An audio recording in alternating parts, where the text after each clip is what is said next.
hayo walipokuwa wakitazama, akainuliwa, wingu likampokea kutoka machoni pao. Bwana Yesu asifiwe. Bwana Yesu asifiwe. Haya yalikuwa ni maneno ya mwisho ya Yesu kabla hajatwaliwa kuondoka katika ulimwengu huu. Bwana Yesu asifiwe. Na haya maneno yanakuwa ni msingi mkubwa kwa kanisa hasa la leo. Bwana Yesu asifiwe. Bwana Yesu asifiwe. Wiki hii tumekuwa kwenye maombi tangu ile Jumatatu, na kiukweli tumemwona Mungu tangu Jumatatu kwenye yale maombi. Bwana Yesu asifiwe. Waliokuwepo au waliohudhuria ni mashahidi, na wanaweza wakaeleza nini ambacho Mungu anaendelea kukifanya kwetu. Bwana Yesu asifiwe. Bwana Yesu asifiwe sana. Kwenye andiko hili kuna vitu vya msingi ambavyo tutaviona ambavyo vinaweza vikakusaidia au vikatusaidia mimi na wewe, vikatupa ufahamu mimi na wewe katika maisha yetu haya ya wokovu, kwa sababu ni kweli tumeokoka, lakini kuokoka pekee haitoshi. Bwana Yesu asifiwe. Utoshelevu wa wokovu wetu ni pale tunapokuwa na nguvu za Roho Mtakatifu. Bwana Yesu asifiwe. Tunapokuwa na uhakika ya kwamba tunatembea na nguvu za Roho Mtakatifu, ndipo tuna uwezo wa kusema ya kwamba tumeokoka na tuna uwezo wa kuyashinda mambo ya ulimwengu huu. Bwana Yesu asifiwe. Kwa sababu nguvu pekee inayotuwezesha kuyashinda mambo hayo ni Roho Mtakatifu. Bwana Yesu asifiwe. Bwana Yesu asifiwe. Kuna ambao wanafahamu. Bwana Yesu asifiwe. Mimi ni kijana wa hapa, naitwa Mchungaji Bakari Bartholomeo. Samahani, nilisahau kujitambulisha. Bwana Yesu asifiwe. Amen. Ukisoma kuanzia kwenye sura ya 6 ya kitabu hiki cha Matendo ya Mitume, mitume na wanafunzi wa Yesu wasingeweza kupata sifa za utumishi mpaka walipopokea nguvu za Roho Mtakatifu. Wameketi na Yesu kwa muda wa kutosha, na Mungu aliwafundisha mengi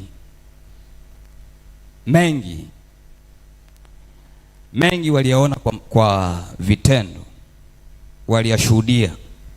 Bwana Yesu asifiwe. Lakini mpaka hapa wakati Yesu anazungumza maneno haya, bado hawakuwa na sifa za utumishi. Bwana Yesu asifiwe. Ni kwa sababu walikuwa wanakosa kitu kinachowawezesha kwenye utumishi ambao tayari Yesu alishawaachia. Bwana Yesu asifiwe. Kwa hiyo mitume wote na wanafunzi wote, utumishi wao au heshima ya kile ambacho Mungu alikiacha kwao inaanza kuthibitika pale ambapo wanapokea na kujawa na nguvu za Roho Mtakatifu kwenye Matendo 2. Bwana Yesu asifiwe. Bwana Yesu asifiwe. Hii ni kwa nini? Ni kwa sababu uelewa wao wa kweli juu ya Yesu Kristo na uelewa wao wa Agano la Kale pekee usingeweza kufanya kuwa tayari kwa ajili ya kazi iliyo mbele yao. Sijui kama naeleweka.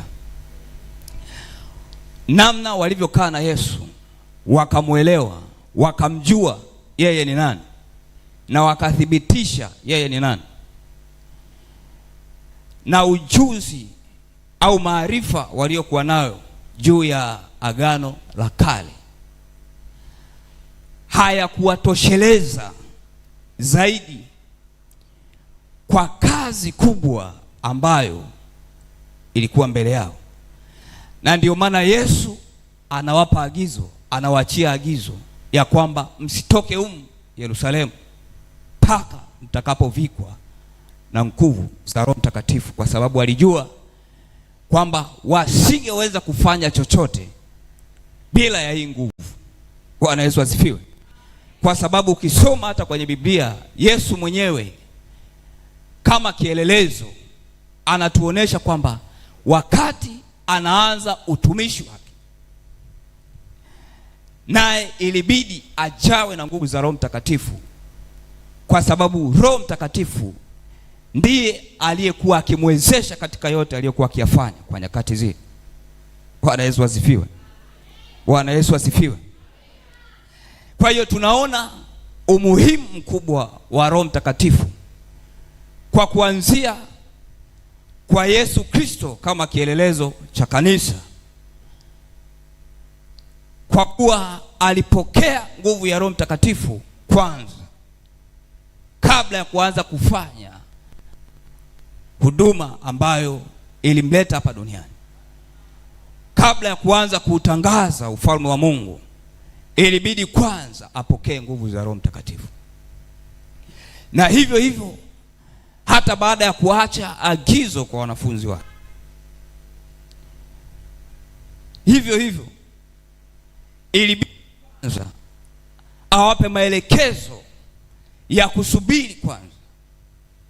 Ni kweli wamepewa agizo, lakini kwa sababu yeye alijua na anajua kwamba hawawezi kufanya chochote, akawaambia wasubiri wajazwe na nguvu za Roho Mtakatifu, ndipo waweze kufanya maagizo aliyowapatia. Bwana Yesu asifiwe. Bwana Yesu asifiwe. Kwa hiyo tunaona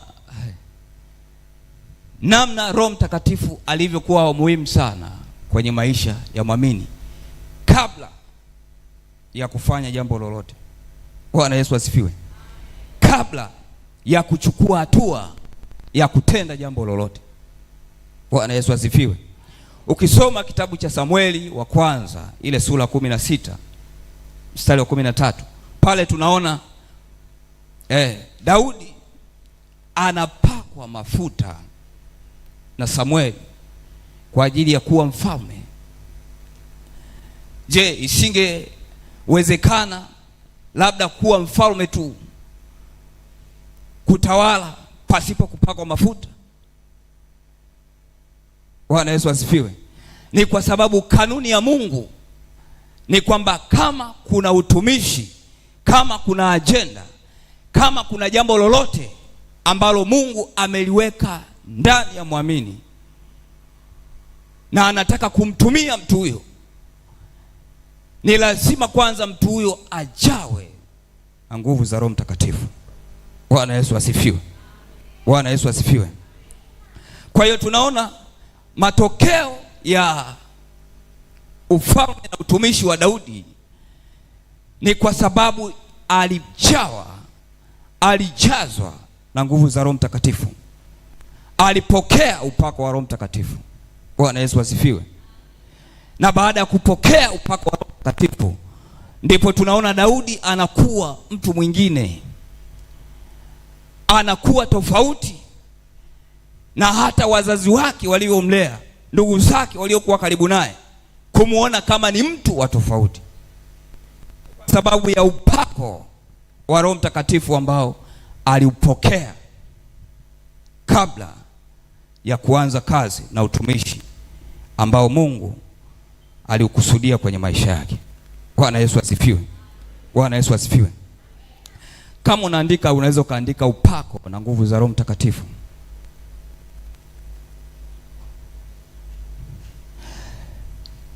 Kwa maelezo haya tunaona kwamba kuna umuhimu mkubwa kama waamini, kama Wakristo, kumwomba Mungu atupe upako, atupe nguvu za Roho Mtakatifu, kwa sababu kiukweli kama watu tuliokoka tuna ajenda ambayo Mungu anataka kututumia katika ulimwengu huu. Bwana Yesu asifiwe. Kuna kitu kila mmoja aliyeko mahali hapa ambacho Mungu anataka kutumia mtu huyo ili kitu hicho kiweze kuleta manufaa kwenye ufalme wa Mungu. Bwana Yesu asifiwe. Kwa hiyo kama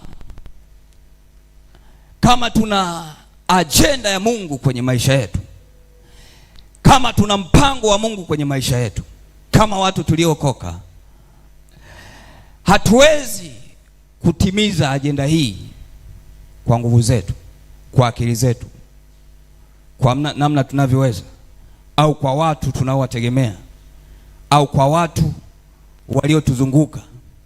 Bwana Yesu asifiwe. Ajenda ya Mungu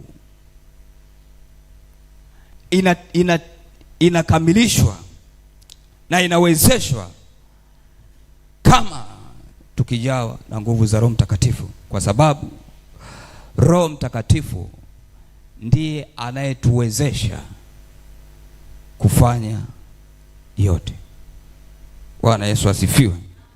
Na ndio maana ukisoma kwenye kitabu hiki cha Matendo sura ya 1 mstari wa 8 anawaambia, nanyi mtapokea nguvu za Roho Mtakatifu. Anaposema kupokea nguvu, anamaanisha upako utakaowawezesha kuihubiri Injili, kwa sababu waliachiwa ajenda ya kuihubiri Injili. Bwana Yesu asifiwe. Sijui mimi na wewe tuna ajenda gani katika ufalme wa Mungu. Bwana Yesu asifiwe. Unaweza ukajitafakari. Kama haujajua ajenda yako na Mungu kwenye ulimwengu huu, bado una safari ndefu. Bwana Yesu asifiwe. Ni muhimu kila Mkristo atambue na ajitambue kwamba ana makusudi kwenye ulimwengu huu, ana ajenda ambayo anatakiwa kuitimiza katika ulimwengu huu. Bwana Yesu asifiwe. Hatupo wala hatuishi hapa kwa bahati mbaya. Mungu ametuacha tuishi ni kwa sababu bado kuna makusudi ambayo yanatakiwa yatimie kupitia sisi. Kuna ajenda ambazo zinatakiwa zitimie kupitia sisi. Bwana Yesu asifiwe. Bwana Yesu asifiwe. Ukisoma ile sura ya 6, Yesu akiwa anawafundisha, akiwa anawapa agizo hili, tunaona kwamba Yesu alikaa na wanafunzi hao kwa muda mrefu, siku 40 baada ya kufufuka. Na wakati yuko nao kwa hizo siku 40, habari nyingi alizokuwa anazungumza nao zilikuwa ni habari ufalme wa Mungu. Bwana Yesu asifiwe. Alikuwa anawafungua akili zao wazidi kuelewa ufalme wa Mungu. Bwana Yesu asifiwe. Bwana Yesu asifiwe. Lakini ukisoma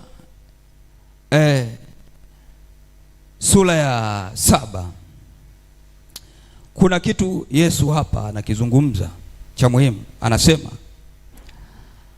akawaambia, si kazi yenu kujua nyakati wala majira Baba aliyoweka katika mamlaka yake mwenyewe.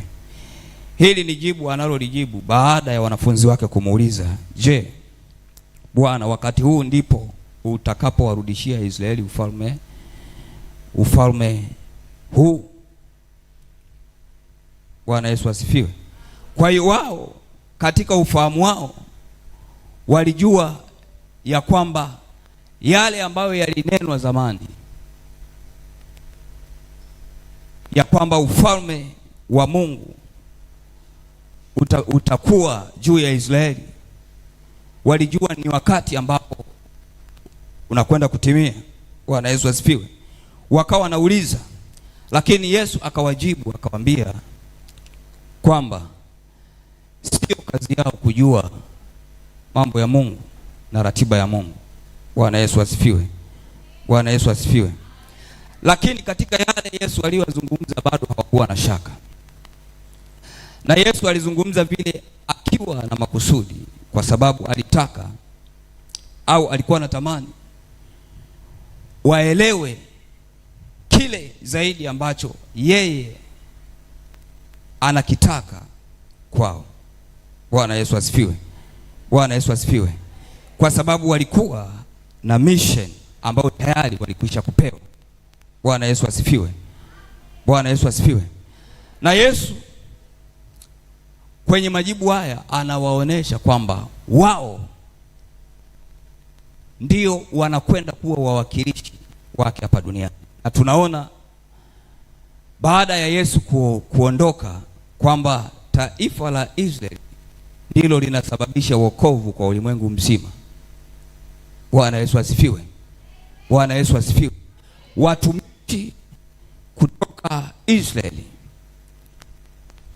ndio wanaanza kuleta kutangaza injili, kuleta nuru kwa ulimwengu, kwa sababu Mungu alikuwa tayari ana mpango huo.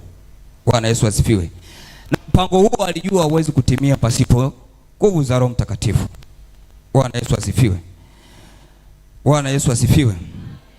Lakini ukisoma sura ya 8 mstari wa 8 kuna kitu cha muhimu sana ambacho natamani ukifahamu. Anasema lakini mtapokea nguvu. Lakini mtapokea nguvu. Nguvu hapa inaongelewa sio nguvu ya kawaida. Bwana Yesu asifiwe. Ni nguvu isiyokuwa ya kawaida. Hii ni nguvu ambayo haitokani na mazingira ya ulimwengu huu, kwa sababu kuna nguvu nyingi. Bwana Yesu asifiwe. Kwa hiyo Yesu alikuwa waonesha kwamba watapokea kitu cha ziada kwenye maisha yao. Watapokea kitu cha ziada ambacho kitawawezesha wao kufanya yote ambayo yeye aliwaambia wayafanye. Bwana Yesu asifiwe. Bwana Yesu asifiwe. Na hii ndiyo nguvu ambayo tunahitaji mimi na wewe kwa mambo mengi katika maisha. Tunahitaji hii nguvu isiyokuwa ya kawaida. Bwana Yesu asifiwe. Tunahitaji hii nguvu zaidi ya tunavyofikiri, kwa sababu ulimwengu na mambo mengi, dunia hii na mambo mengi. Bwana Yesu asifiwe. Na hatuwezi kupossess chochote kama hatuna nguvu. Bwana Yesu asifiwe. Tunahitaji nguvu. Kama tunahitaji nguvu, tufanyaje? Tazungumza mambo mawili halafu tuingie kwenye maombi kwa haraka. Jambo la kwanza, omba na upate. Pray and receive. Jambo la kwanza, omba na upate. Bwana Yesu asifiwe. Ukisoma kitabu cha Luka 11 mstari wa 13, Biblia inasema, basi ikiwa ninyi mlio waovu mnajua kuwapa watoto wenu vipawa vyema, je, Baba aliye mbinguni hatazidi sana kuwapa Roho Mtakatifu hao wamwombao? Kwa hiyo tunaona Roho Mtakatifu anapatikana kwa kuomba. We have to pray to receive the power of the Holy Spirit. Tunatakiwa kuomba ili tupate nguvu za Roho Mtakatifu. Huyu ni Yesu mwenyewe anazungumza hivi. Bwana Yesu asifiwe. Lakini jambo la pili Jambo la pili ni kufunga na kuomba. Naomba unielewe. Jambo la kwanza ni omba na upate. Jambo la pili ni kufunga na kuomba. Kama ambavyo tupo kwenye kipindi hiki cha siku 20, tunafunga, tunaomba ili Bwana atujaze na nguvu mpya. Bwana Yesu asifiwe. Bwana Yesu asifiwe.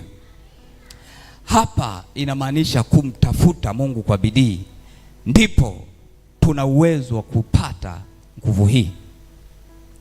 Kumtafuta Mungu kwa bidii. Nguvu za Mungu hazipatikani kwa namna tu ya kawaida.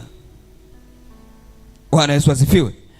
Nguvu za Mungu zinapatikana kwa kuwa na bidii kwa kumtafuta yeye. Bwana Yesu asifiwe. Katika kufunga na kuomba ndipo tuna uwezo wa kupata na kupokea nguvu zaidi za Roho Mtakatifu. Bwana Yesu asifiwe. Ukisoma kitabu kile cha Mathayo 17:21, Biblia inasema lakini namna hii haitoki ila kwa kufunga na kusali. Huyu ni Yesu mwenyewe anazungumza. Na kwenye andiko hili anazungumza pale ambapo anawaambia wanafunzi wake ya kwamba wana imani hapa, ya kwamba hata wangekuwa na imani ya punje ya haradali, wangeweza kuiambia milima ing'oke na ikang'oka. Kwanza ni kwa sababu ya nguvu ya Roho Mtakatifu. Lakini haiwezekani nguvu hiyo ikaja kawaida. Nguvu ya kuihamisha milima, nguvu ya kuamlisha miamba itoe maji, nguvu ya kutawanyisha bahari haiwezi kuja kawaida, lakini inakuja katika kufunga na kuomba. Bwana Yesu asifiwe. Bwana Yesu asifiwe. Kwa hiyo tunaona kwamba tunapata nguvu mpya ya Roho Mtakatifu tunapoomba. Tunapata upako mpya wa Roho Mtakatifu tunapoomba. Hatupati nguvu pekee kwa kuishia kusikiliza tu wahubiri wengine. Hatupati nguvu za Roho Mtakatifu kwa kuishia kufanya masimulizi.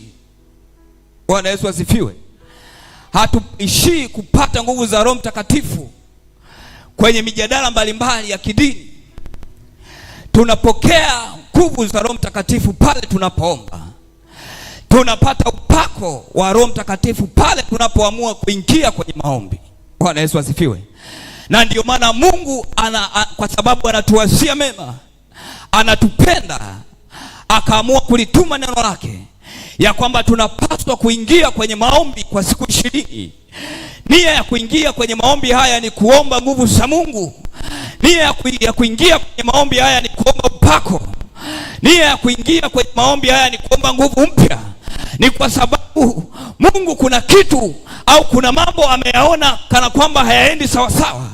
Lakini kwa sababu tuna haja na Mungu na tunampenda Mungu na anatuwasia aliyo mema, naye kila wakati anatamani kuona tunaendelea, tunasonga mbele, tunapata yale ambayo Mungu ameyakusudia kwetu. Ndio maana akaachilia neno lake ya kwamba tunapaswa kuingia kwenye maombi kuomba upako wa nguvu za Roho Mtakatifu. Haleluya. Kwa hiyo leo tunapoingia kwenye maombi haya, tunaingia kwenye maombi haya kumwambia Mungu, tunaomba utuongezee upako, tunaomba utupe nguvu tena. Ni kweli tunaishi katika maisha ambayo yana mambo mengi. Ni kweli tunaishi kwenye ulimwengu ambao una mambo mengi. Hayo mambo wakati mwingine yanatufyonza nguvu zetu za rohoni. Hayo mambo wakati mwingine yanaondoa nguvu zetu za rohoni. Lakini kwa sababu tunampenda Mungu, ndio maana tuna haja ya kuingia kwenye maombi tena na kumwambia Mungu, tunaomba tena upako, tunaomba tena nguvu, tunaomba tena Bwana utupe nguvu mpya, kwa sababu tunapopata nguvu mpya ndipo tunapopata nguvu ya kuendelea, ndipo tunapopata nguvu ya kushinda ya ulimwengu, ndipo tunapopata nguvu ya kushinda mambo ambayo ni magumu kwenye maisha yetu. Ndio maana Yesu anapoambia wanafunzi wake na kuonesha kwamba wana imani ya Aba, anawaambia imani hii haiwezekani kwa namna nyingine yoyote ila ni kwa kusali na kuomba. Maana yake ni kwamba kama tunahitaji nguvu ya kutuwezesha kutenda miujiza, tunahitaji kuingia kwenye maombi, tunahitaji kuingia kwenye sala ya kuomba nguvu za Mungu, na hizo nguvu za Roho Mtakatifu zitakapokuja kwetu, zitakapoingia ndani yetu, ndipo tutakapoanza kuiambia miamba itoe maji na ikatoa maji. Ndipo tutakapoanza kuiambia bahari tawanyika na ikatawanyika. Ndipo tutakapoanza kutabiria mifupa nayo ikapata uzima, nayo ikapata afya. Ndipo tutaanza kuiambia magonjwa kwa jina la Yesu na magonjwa yakaondoka. Ndipo tutaanza kuendea waliopoza na kuambia kwa jina la Yesu na wakapata uzima. Ndio tunahitaji nguvu za Roho Mtakatifu, tunahitaji upako kama kanisa. Wala hatutakiwi kutegemea kitu kingine, wala hatutakiwi kutazamia kitu kingine. Tunatakiwa kumtazamia Yesu na nguvu za Roho Mtakatifu. Tunatakiwa kutazamia upako wa Roho Mtakatifu, kwa sababu upako ni kila kitu kwetu. Ndio maana tunaona kwenye kitabu kile cha Matendo ya Mitume sura ya 2, baada ya mitume wale kupata na kupokea nguvu za Roho Mtakatifu, hawawi kawaida tena. Tunaona kwenye sura ya 3 wanapokutana na kiwete, wanasema tu kwa jina la Yesu simama na uende, na kiwete yule anapata nguvu na anasimama. Ni kwa sababu ya upako, ni kwa sababu ya nguvu za Roho Mtakatifu. Kanisa, ninasema siku ya leo tunahitaji upako kwenye maisha yetu, kwenye yale mambo yaliyotuzonga, kwenye yale mambo tunaona ni magumu, kwenye lile giza tunaloliona ni kama hatuoni tunaelekea wapi. Lakini kama tukiwa na upako, kama tukiwa na nguvu za Roho Mtakatifu, yale mambo yaliyotuzonga tuna uwezo wa kusema ondoka, na yakaondoka. Ni kwa sababu gani? Ni kwa sababu ya Roho Mtakatifu. Hata amani kwenye maisha yetu hatuwezi kuitafuta amani kwa namna nyingine, kwa sababu ulimwengu umejaa dhiki. Lakini kama tuna upako wa Roho Mtakatifu, maana yake tunakuwa na tumaini linaloishi, na kwa kuwa tuna tumaini linaloishi, tuna uwezo wa kuenenda mahali popote tukiwa tunatabasamu, tukiwa tunacheka. Hata kama hatujaona majibu yetu, bado tunakuwa na tumaini, kwa sababu tunatembea na upako. Nikwambie mwana Rejoice leo na unayenisikia, tunahitaji upako wa Roho Mtakatifu, tunahitaji upako jamani, tunahitaji upako. Sijui kama unanielewa, sema amina, sema amina. Kama unanielewa sema amina. Tunahitaji upako wa Roho Mtakatifu, na upako huo ndio ambao utatuvusha ng'ambo. Upako huo ndio ambao utatufikisha kwenye hatima yetu. Upako huo ndio ambao utatupeleka kwenye nchi iliyojaa maziwa na asali. Sio kingine ila ni upako peke yake. Haleluya, haleluya. Sijui kama umeelewa, sijui kama umeelewa. Simama kwa miguu yako. Tunahitaji upako, tunahitaji nguvu za Roho Mtakatifu. Yes. Tunahitaji nguvu za Roho Mtakatifu. Each and everyone, we need the power of the Holy Ghost. Kila mmoja wetu anahitaji upako na nguvu za Roho Mtakatifu. Kila mmoja wetu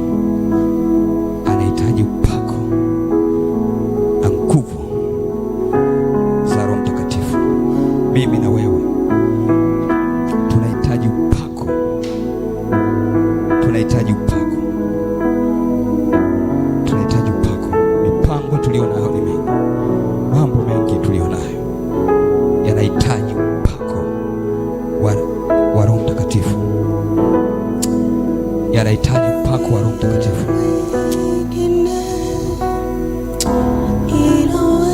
Nyosha mikono yako na mwabudu. Kimbilio jingine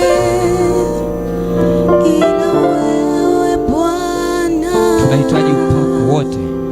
Mimi sina mwingine. Hakuna aliyefika mahali akasema nimetosheka na Roho Mtakatifu. Wote tunahitaji upako kila siku. Wote tunahitaji upako. Tunahitaji nguvu mpya. Tunahitaji nguvu mpya.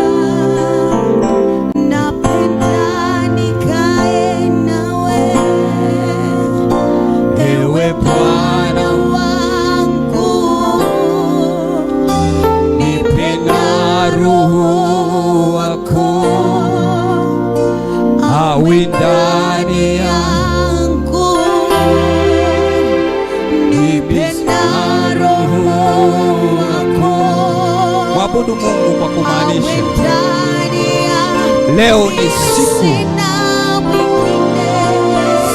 siku ile ya kujawa na nguvu mpya, siku ile ya kujawa na nguvu mpya. Tengeneza shauku kwenye moyo wako, shauku ya kupata nguvu mpya.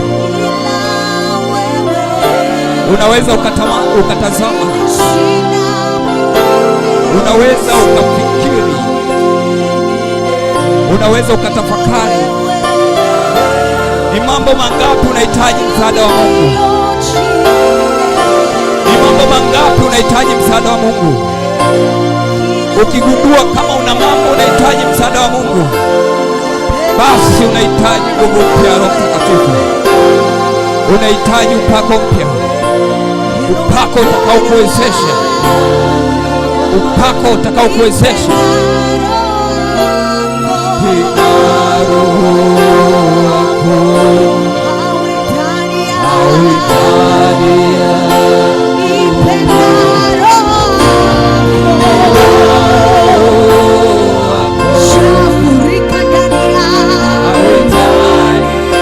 Sema na moyo wako,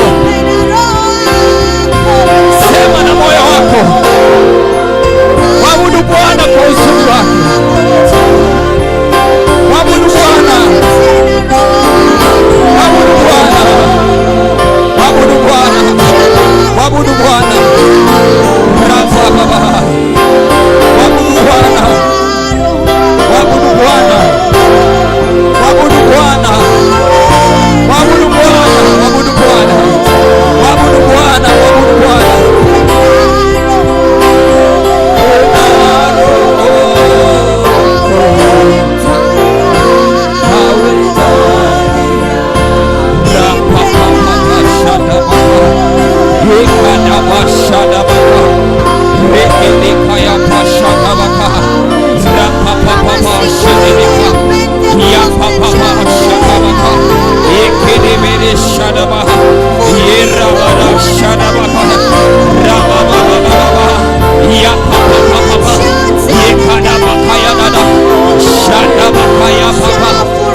ninahitaji upako mpya, ninahitaji nguvu mpya. Mwambie Bwana, mwambie Bwana, ninahitaji nguvu mpya tena siku ya leo. Mwambie Bwana usinipite, mwambie Bwana usinipite, mwambie Bwana usinipite.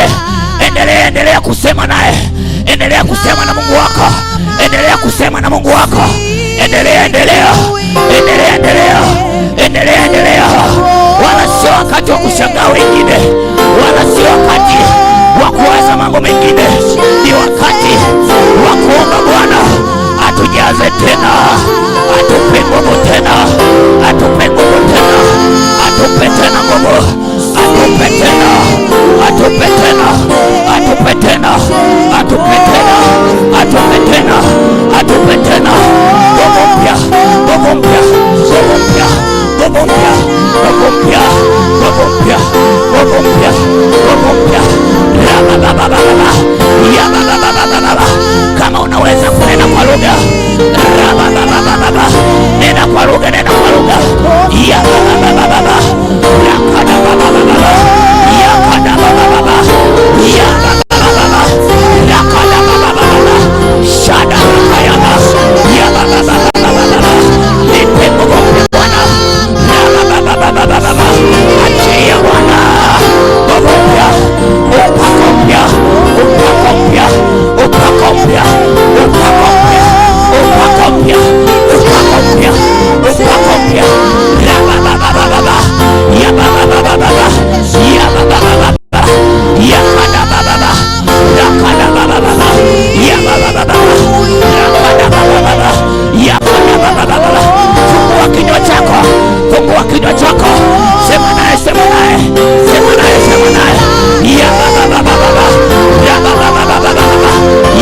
upako mpya, upako mpya, upako mpya, upako mpya.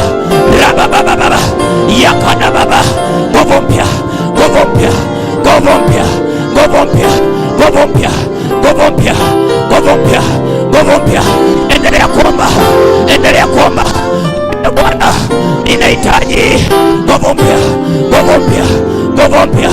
Mwambie Bwana, mwambie Bwana, mwambie Bwana, mwambie Bwana, mwambie Bwana, wala usichoke kuomba, wala usichoke, wala usichoke. Ya baba baba, ya baba baba, rakada baba, rababa baba, yakadaba. Nguvu mpya kwa jina la Yesu, kwa jina la Yesu. Nguvu mpya, nguvu mpya, nguvu mpya, nguvu mpya, nguvu mpya, nguvu mpya, nguvu mpya, nguvu mpya, nguvu mpya, nguvu mpya, nguvu mpya kwa jina la Yesu, kwa jina la Yesu, kwa jina la Yesu, kwa jina la Yesu, kwa jina la Yesu. Nguvu mpya, nguvu mpya, nguvu mpya, nguvu mpya, nguvu mpya kwa jina la Yesu, kwa jina la Yesu, kwa jina la Yesu. Rabababa ya baba, katika jina la Yesu. Rabababa ya kadababa, rabababa ya baba, rakadababa, katika jina la Yesu, katika jina la Yesu. Rabababa